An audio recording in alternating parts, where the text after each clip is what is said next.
l'agence Sovimo vous présente les clés de l'immobilier. Visez haut, visez beau, visez Sovimo.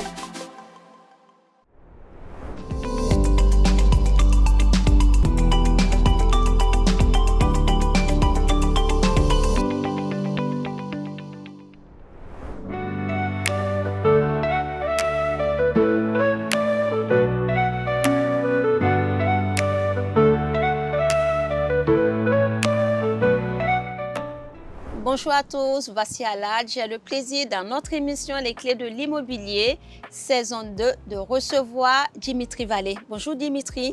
Bonjour Assia. Dimitri, est-ce que vous pouvez nous parler de vous, nous expliquer un peu votre parcours s'il vous plaît? Bien sûr, donc Dimitri Vallée, donc je suis inspecteur conseil pour la compagnie AXA, donc expert en gestion de patrimoine, détenteur d'une double maîtrise en gestion. Et donc aujourd'hui, Assia, nous allons mettre sous la lumière la SCPI. Oui, alors on va rentrer dans le vif du sujet, Dimitri. Quelle est l'historique de la SCPI? Alors les SCPI, donc pour que tout le monde comprenne un petit peu ce mot un peu tordu, c'est une société d'investissement immobilier à caractère collectif et qui est essentiellement apparue dans les années 1960 et réglementée par l'autorité des marchés financiers en 1970. D'accord, ok. Très bien. Dimitri, on a un client qui souhaite investir dans une SCPI. Comment ça se passe?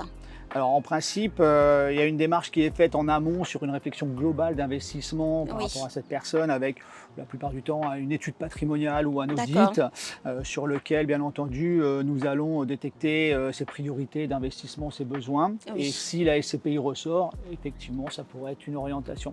Donc la SCPI a un but on va dire d'acquisition, de gestion de patrimoine immobilier professionnel essentiellement, de commerce également, de maisons de retraite ou de loisirs.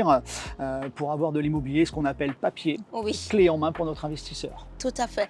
En parlant de l'immobilier papier, donc pour les personnes qui souhaitent passer par ce mode d'acquisition, est-ce qu'il y a un montant minimal à mettre en place?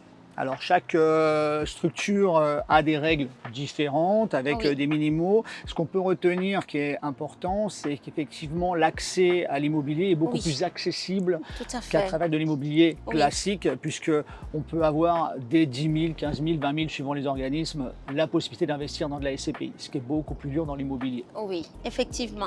Est-ce qu'il y a une catégorie de personnes qui sont plutôt axées vers ce genre de patrimoine, de passer par une SCPI?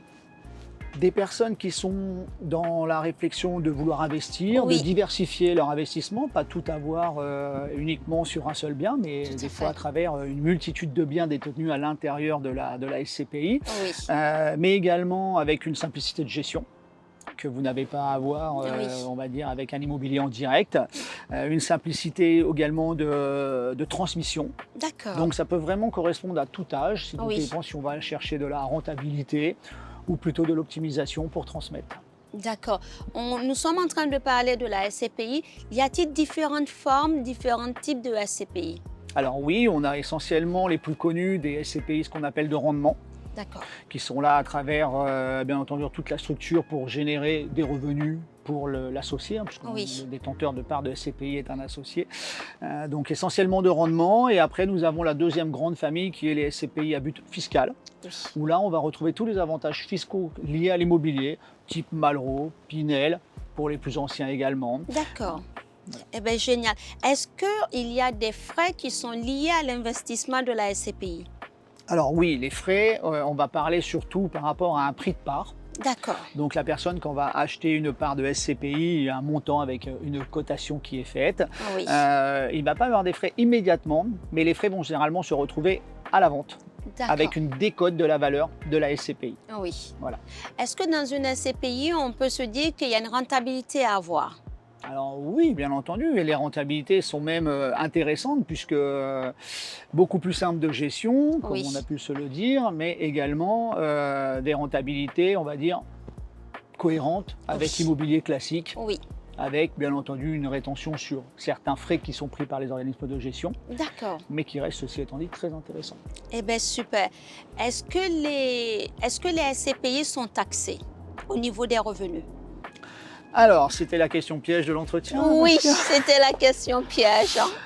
Bien entendu, la SCPI donc, va être réglée par ce qu'on appelle le droit commun. Donc on va avoir ce qu'on peut appeler les loyers Oui. qui vont être versés aux associés, qui vont être assimilés aux revenus fonciers classiques. Donc là, on va bien entendu avoir un impôt sur le revenu, Oui. comme à l'habitude, sur lequel donc on a des tranches marginales et on va rajouter les prélèvements sociaux. D'accord. D'accord. Donc, Voilà. on se rend compte que les SCPI peuvent être taxés au niveau des revenus. En parlant de cela, est-ce qu'on a la possibilité de se séparer d'une SCPI? Alors oui, il y a plusieurs possibilités. La première, c'est la vente. Oui. Donc assez simple, puisque l'avantage avec l'immobilier classique, où vous détenez un bien, vous devez le vendre, vous vendez la totalité de votre bien. En l'occurrence, avec une SCPI, vous pouvez vendre que quelque part. Oui. Donc, alors bien entendu avec un minimum, on l'entend, hein, mais si vous avez un investissement important, vous pouvez fractionner cette cession. Donc ça peut être aussi une cession ou une transmission. Ce qu'il faut se dire, c'est que dans le cadre de cette cession qui est envisageable, on peut le faire avec une optimisation pour la transmission de la personne, avec du démembrement. Ah, c'est intéressant. Chose qu'on ne fait pas avec tout type de produit. Là, la SCPI rentre dans cette démarche-là. Donc il peut y avoir un démembrement comme de l'immobilier classique à travers une SCPI. Ah, ça, c'est intéressant de le savoir, effectivement. Oui. La fiscalité de l'immobilier, donc sur la fortune immobilière, reste la même. Hein. C'est des SCPI, des parts qui rentrent dans cette assiette, qu'il faut bien entendu, on va dire en fonction de l'élément qui sont envoyés par les gestionnaires, rentrer qu'une quote-part de cette valeur, hein. Mais bien entendu, on est sur pression de la fortune immobilière. Eh bien, génial. Dimitri, je vous remercie pour avoir répondu à toutes mes questions, mes interrogations en ce qui concerne la SCPI. Nous en savons beaucoup mieux de comment est-ce que, de l'historique de la SCPI, au fait qu'on peut en faire un démembrement dans le cadre de son patrimoine par rapport à la succession, la donation. Donc, c'est vraiment génial. Je vous remercie. Merci Vassia. Merci à vous, Dimitri. Nous vous remercions d'avoir suivi l'épisode. Je vous souhaite une excellente journée et à très bientôt dans un prochain épisode. Et d'ici là, prenez bien soin de vous. Merci, au revoir.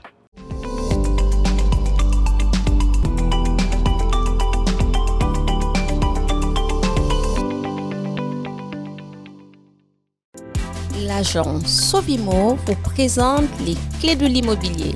Visez haut, visez beau, visez Sovimo.